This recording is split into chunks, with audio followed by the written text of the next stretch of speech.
Do you see us? Hang on, he's checking. We're running It the says test. live. It Okay. says- Well, I want to see, make sure he's seeing it. Run and check. I don't see anything.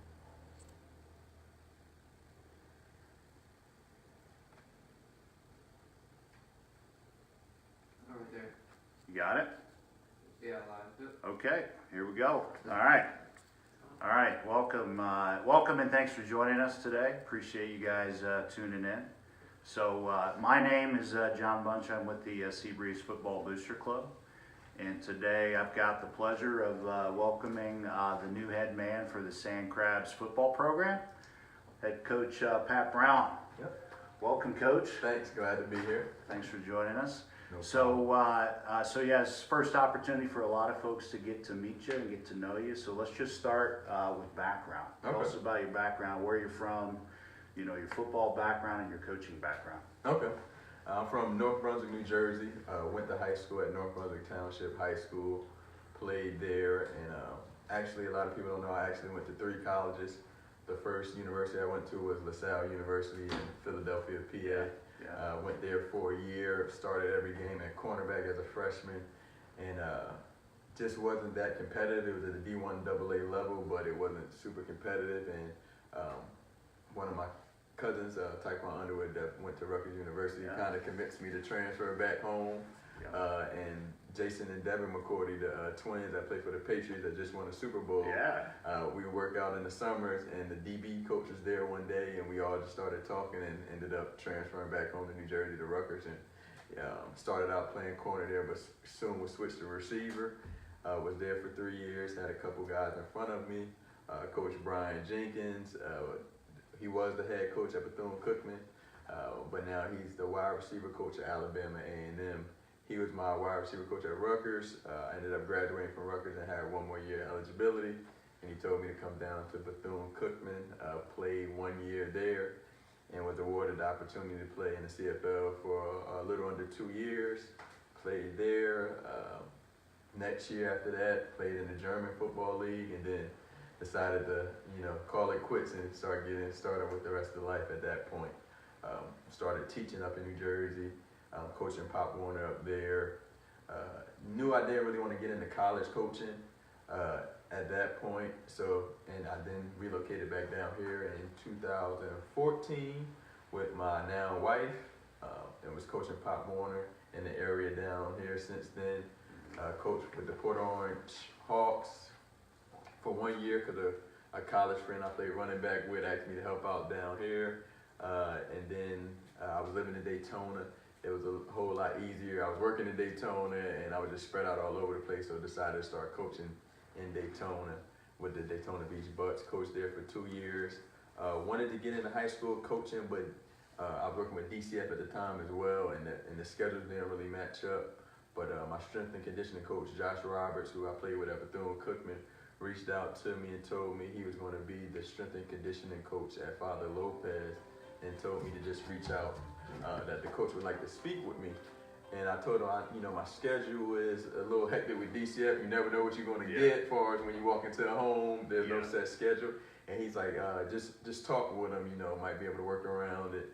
And I found out that Father Lopez got out a little bit later, so we made it work, and I was there for the past 2 years as a defensive coordinator and assistant head coach.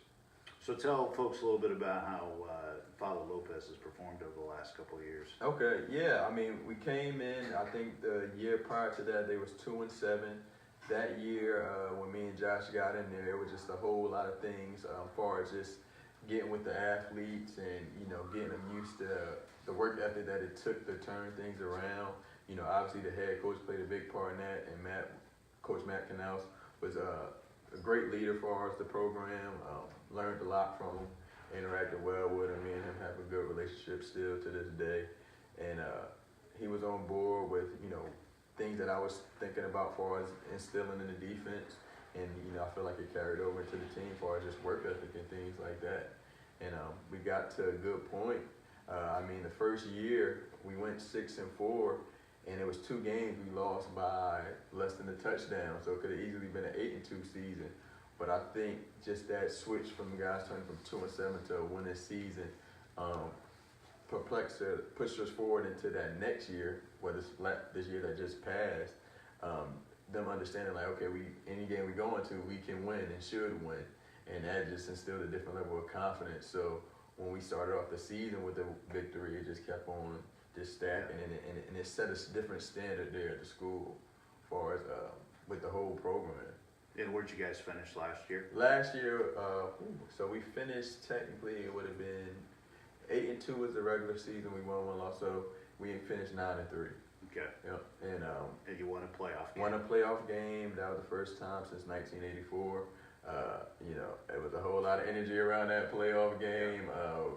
Last play, one of the guys on defense got a tip on a field goal attempt, and that game just was, everything keeps on flashing back in your mind as far as a big victory. Like, we shut them out the first half, and then, with high school kids, kind of fell off focus. It was a lightning delay for an hour, so came back out, and they made a run just like in, I related to college basketball, ups and downs, college football as well. Yeah. We were just able to hold off for that next victory. Nice. So it's good to hear that you and some of the coaches you brought with you from Lopez have that experience with turning a program around and seeing a program that had just a few wins a couple of years later.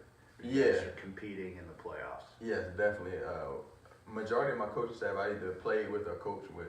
Yeah. So I'm well aware of their character and what type of things they're locked in on, and they have a good understanding of how I operate as well as how they operate for us teaching kids. Yeah. Yeah. So coaching at this level, it ain't about the money. No. It's about the love of the sport. So why is the game of football important to you? So I can break that up into a couple of different components. Personally, why it's important to me is, delving into myself. My family my mother's side played a lot of football. And back in 2001, August 28, 2001, I was coming home from a football practice, a Pop Warner football practice. And not to get too deep or, get people too sad or anything, but, I was at home. It was probably around 8:20 p.m. After practice, still had on my practice pants, still remember vividly. My grandfather lived upstairs, and he called me. And my grandmother was actually choking at that time. And I was holding her while my grandfather was calling 911. The ambulance came out and everything. She ended up dying in my arms when I was 13. I was on the midgets. They call that varsity now. Yeah. But in Pop Warner. But and I still had on my practice pants. And my uncle was off in college. He was a big time player in our area. His jersey actually got retired in high school. His jersey got retired. He went to the University of New Haven in Connecticut. His jersey got retired then as well. And so anytime I thought about football, it was like, my grandmother, last time she really saw me on a physical realm, I still had on at least my football practice stuff. So anytime I thought about pushing through, it was about, any type of hard work I think about, it's like my grandmother remembered me last doing that. So that's from a personal level. And just from a competitive level, I just think with anything, it's all about pushing yourself to the top level that you can be at. And football is the same. You still have to push it up to the top level that you can be at, but you need testing all of life. And the biggest test is during those football games where you actually go on one-on-one at a position with somebody across from you. Mm-hmm. And it's like, can you incorporate those things you learned in practice from your coaches, from yourself, in your off time, when your day's off like today, working out at the beach? Can you incorporate those into the game and be successful in that one-on-one battle? So that's just from a competitive standpoint. And just from a mentorship standpoint, just being able to coach, 60, 70, 80 guys and impact them. Yeah. So nice. So why, you had some success at Father Lopez, and you've turning that program around. Why did you decide to take this opportunity, more specifically, why Seabreeze? Okay. I was thinking it was a great opportunity for me to be a head coach, and I feel like it was just at the right time. Being in this area, although it's Ormond Beach School, it's still in Daytona Beach, and it's a great diverse setting for us, people from Daytona Beach, people from Ormond Beach. Mm-hmm. You have the whole community. You constantly hear that Seabreeze was good in the past, and they're trying to get back to that level. They have the community behind them. They have Booster Club behind them. They have people that want them to succeed, but they just haven't been able to turn that corner. And I just felt like at this time I was the person to step in and take on that challenge. Nice. Yeah. So at the parents' meeting that you held, Yep. there's a meet and greet with the parents. You talked about your philosophy for the team. Yeah. So why don't you tell the folks at home about what your philosophy is for your team? Okay. Just try to simplify a lot of things for the players, so I just break it down into the Crabs code. That's like the foundation that we want to build it upon and keep on building off of that. So the C in Crabs stands for commitment. You know, we need complete buy-in from the kids, the program, teachers. We want everybody to feel a part of what we have going on. So then when we get to certain levels, that everybody feel like they played a part and helping us get to that level and surpass that same level. The next part of that, the R is respect. I would say I have even though I'm younger, I would say I have old school values. My grandparents were very influential in my life. Obviously my parents as well, but my grandparents either always lived right next to us or lived with us or we lived with them. So, and they're from North Carolina, so a small, I can't even call it a suburb, it's a rural area called Leland right next to Wilmington in North Carolina. So they instilled those old school values in me. And respect was one thing that we always had for us. It didn't matter if it was with, the janitor or, a professor. And just not to get sidetracked, my uncle was a janitor and I started working with him since I was 12 years old. So those type of things always instilled in me. So you respect everybody you come in contact with because you never know when you may need them or even if you don't need them. It's just something that every human being is entitled to is respect. Accountability.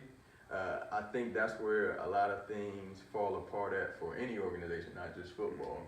When people don't know what they should do and they don't have people around them or they don't hold themselves accountable, then what is showing them that they are getting to that level that they say that they want to get to? I would say one of the last steps of it would be belief.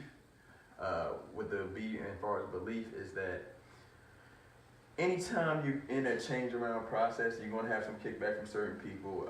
You're going to have some kickback from people in the organization as well. And that's one of the things that takes time. It takes people to see what you're doing to start buying into that, And once you get that belief behind it, you have some of those people in that organization that can hold everybody around it accountable.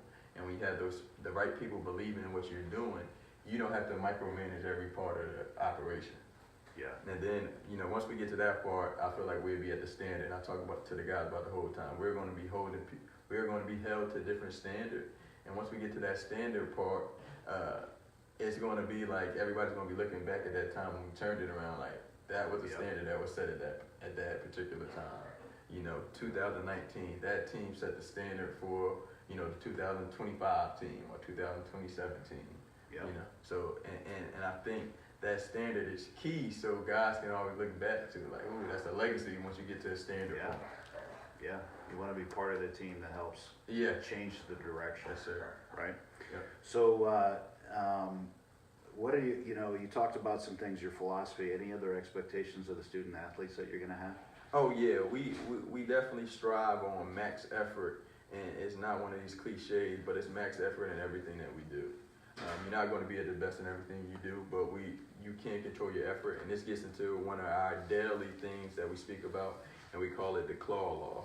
And one of the coaches came up with that name, so it just stuck with us. But we talk about it just in one of our coaches meeting. I had some ideas about certain things I wanted the guys to think about on a daily basis to help in things that they can control. And he said, "Why don't you just call it claw law?" So shout out Coach Lynn on that one for the claw law. It's good.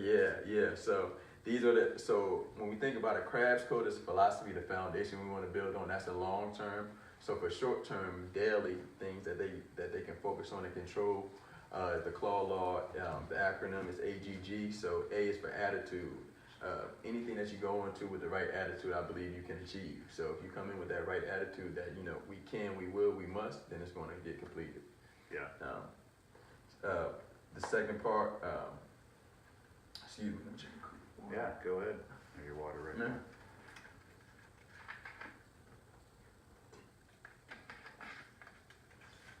The second one is for G, is for goals.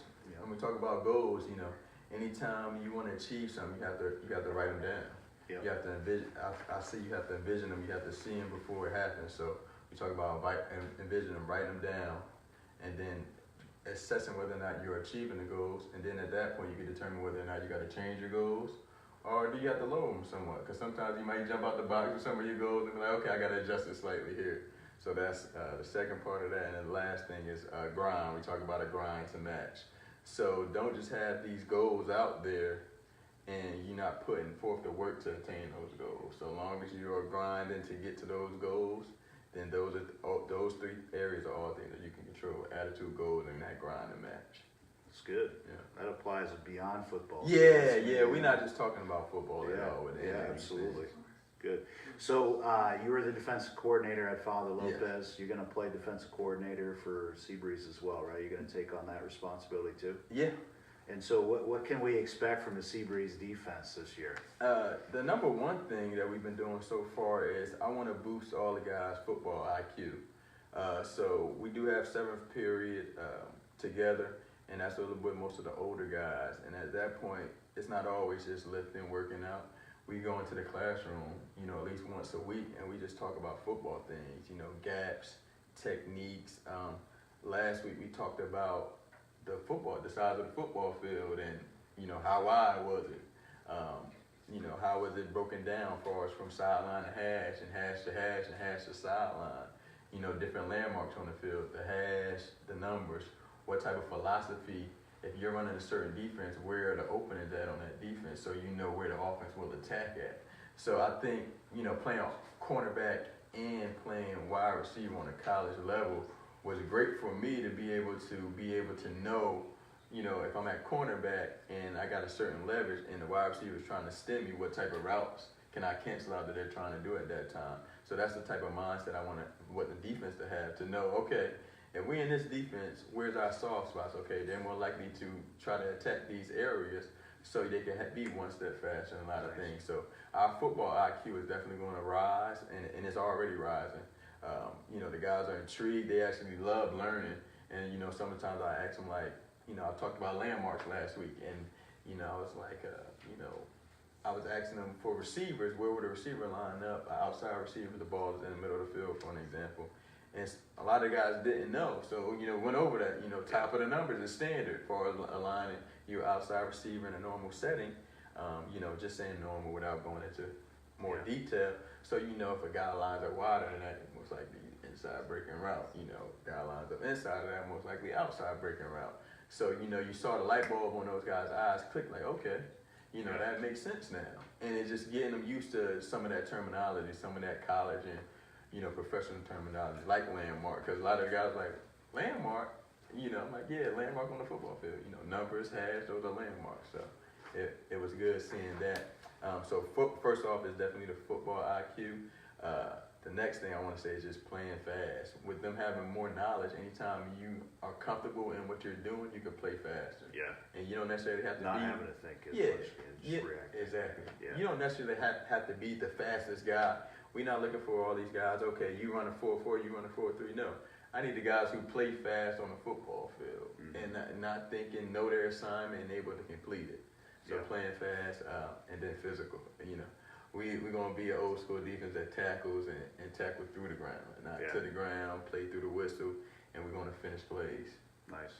People will like to hear that. Yeah, and then when the ball does come our way, we're not just going to be comfortable with PBUs and jumping on the ball. One thing I stress is, hey, we're going to finish in the end zone. Yeah. And you set that mold in practice, and you'll be surprised how it carries over in the game. Yeah. Cool. So one last question, and we'll start taking some questions from our Facebook community. So I know your players are already working out, they're putting in work. So tell us about what players and coaches are doing right now to prepare for the season. Right now, we have a little say. We're not at a point right now where we have days off. Even if it's not physical work, there should be some cognitive work going on. Whether looking at plays or looking at film, studying some of the information that we spoke about already. But right now, we're working out every day. It's a split. My strength and conditioning coach going to extreme detail about those type of things because that's his baby and he loves creating. He calls them machines. Like, he loves creating machines. Like, listen, this is my job. I create them, and you got to do the job of coaching them up to do what you want to do with them. But, we're working out every day. Like, even today, it wasn't a mandatory workout, But we had about 20 guys come out to the beach today and just work on some fine tuning things as far as, you know, picking up their knees when they run, getting faster with their footwork. And you can see the guys' confidence rising with just the extra work. And it's not necessarily, you know, anything extra. It's just, you know, starting them guys off with, listen, we want to be successful, we got to start off with this amount of work, and then we can build off of that. So, but it's been great seeing the kids' progress these last, now I've been here going on 3 weeks, and just seeing the amount of work that they're willing to put in, and just letting them know it's going to get harder, and they have been welcoming that instead of, you know, falling off or things kids looking for ways out. You know, you got to select few, but Yeah. you know, we got 40 guys coming out on certain days, you know, with other teams still playing, so that's very encouraging. You know, every kid, this is a sport that's not for every kid, it's not for every person, but a lot of guys so far have been sticking to it so far. So Awesome. Yeah. Good. So one thing that I know that you've asked for as part of this is sports nutrition. You Yeah. want to kind of tell folks about that a little bit? Okay, yeah. You know, with the guys working out so hard, it's very important that we put back in the nutrients in the body that is needed. We do have a partnership with Gatorade at this time where they have certain packages. One of the specific packages is 120 drinks and 120 bars. And right now, that will last about a week right now, going off with the split that we have, because we have anywhere from, you know, we have 60 guys technically on a JV and varsity roster right now. With other sports going on, we have 40 to, you know, anywhere from 40 to 50 that's at practice once, you know, during the week. So right now, you know, with 2 drinks a week on a Monday, let's say Monday, Tuesday, and 2 bars a Thursday, Friday, because those are more workout days, that package will last us about a week.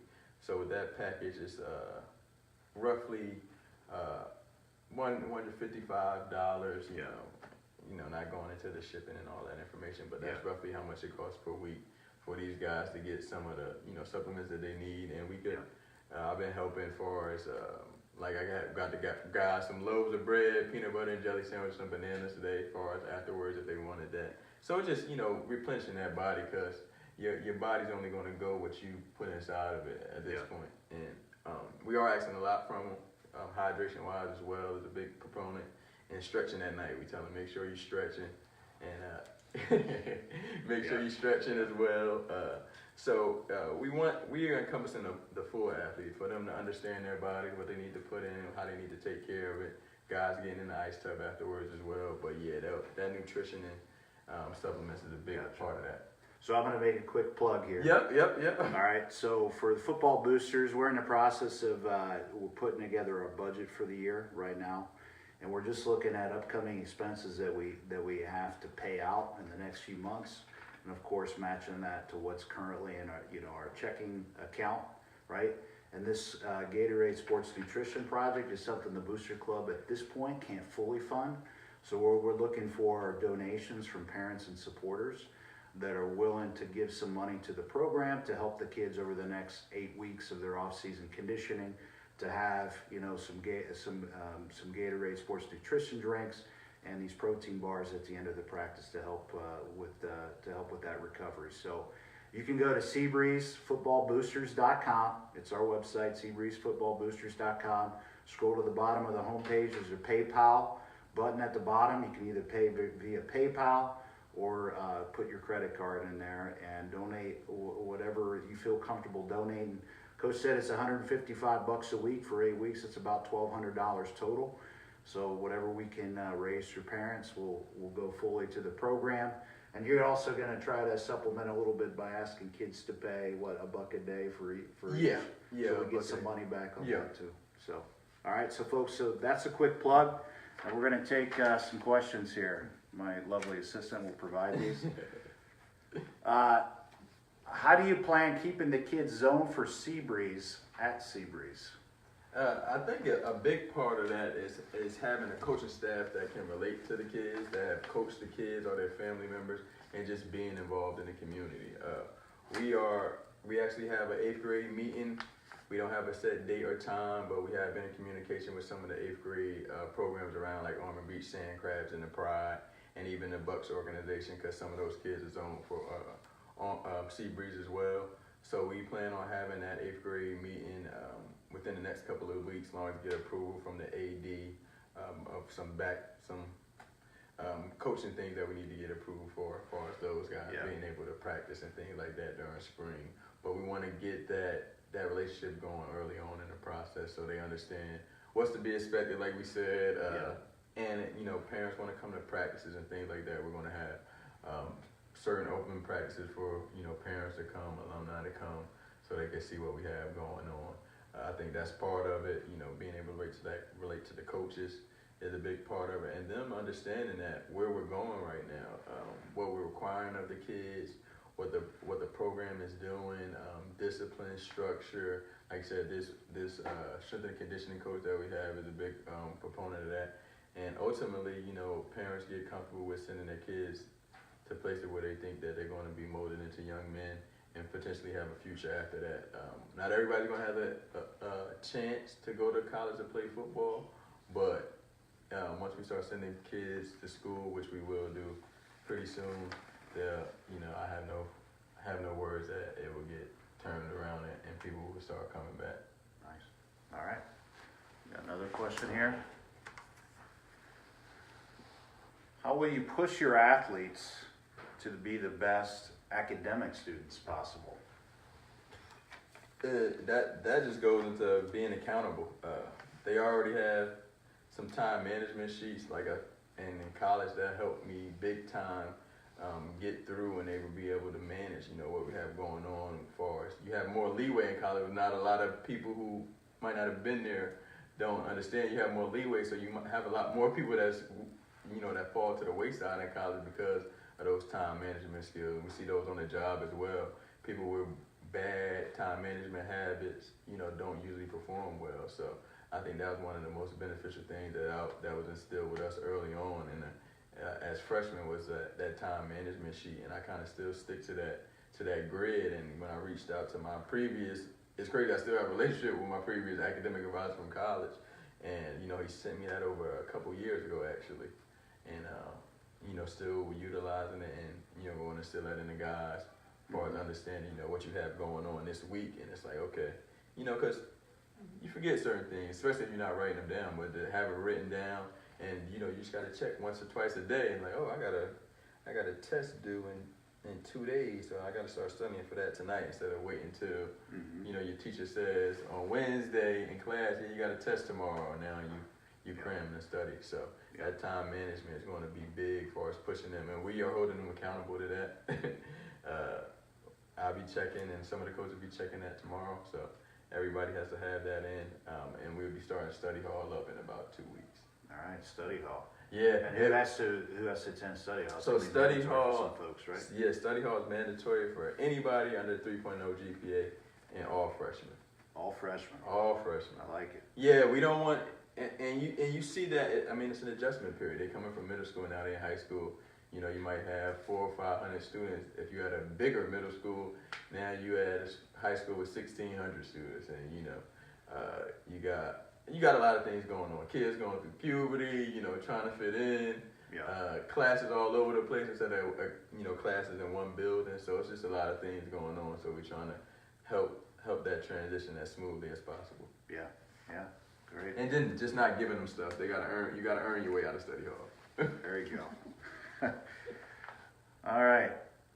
What does success mean to you as a coach in relation to your players on and off the field? I just believe success is the kids putting forth their best effort, whether they obtain their goals or not, but striving to put forth that best effort, and enjoying that process of getting to that. Not rushing to get to something, but actually putting forth that time and that effort, and understanding the sacrifice that is needed to get to that point, and staying true to themselves throughout the process, and just utilizing the resources that they need to get to that point as well. Yeah. All right. Do we got any more questions from Facebook? That's it? All right. Well, we appreciate that. Coach, any last comments or anything for the folks at home listening? think we're a very transformational coaching staff, so we're very open to any ideas, far as anything that can help boost the program in any way or form. We are understanding the things that's going on, so if there's any insight to things that can make us a better, like I said, coach staff, better organization, better booster club, better, students in the classroom, more initiative for our players in the community, just reach out. I'm an open book, available on social media, school, email, phone number. And I think if you're okay with it, Coach, I think, I'm gonna post your email on the Booster Club website. Yep. And they can easily get a hold of you through that too, right? Yep. Yeah, that's no problem at all. Okay. And if you see me out in the community, don't be afraid to speak. I'm a very social person. So. All right. I want to educate folks on ways they can get involved. So Coach is talking about getting involved, being part of the program. So for the Booster Club, we got our next meeting is going to be on Thursday, March the 7th at 6 p.m. and we're going to have it at Lulu's Oceanside Grill right there in Ormond Beach. There's a back room in the back, so an opportunity to come get involved with what's going on here and helping Coach, and let's turn this program around. And then let's see, we got the parents meeting with freshmen. We're still working on a date there. Date and time, Yeah, date and time. Some more information to come, and we'll make sure that we share that out. And then spring football starts when? April 22nd. April 22nd. First All right. practice. All right. So some good stuff upcoming. Continue to follow us on this Facebook page. We plan on doing some more of this, getting you guys the opportunity to meet some of the other new coaches on the staff and hear about what they're doing. And you can follow Seabreeze Football also on Twitter and Instagram. So thanks for joining us today. Appreciate everybody tuning in. Thanks, Coach. No problem. Thanks for being here. Appreciate everybody coming. Yep.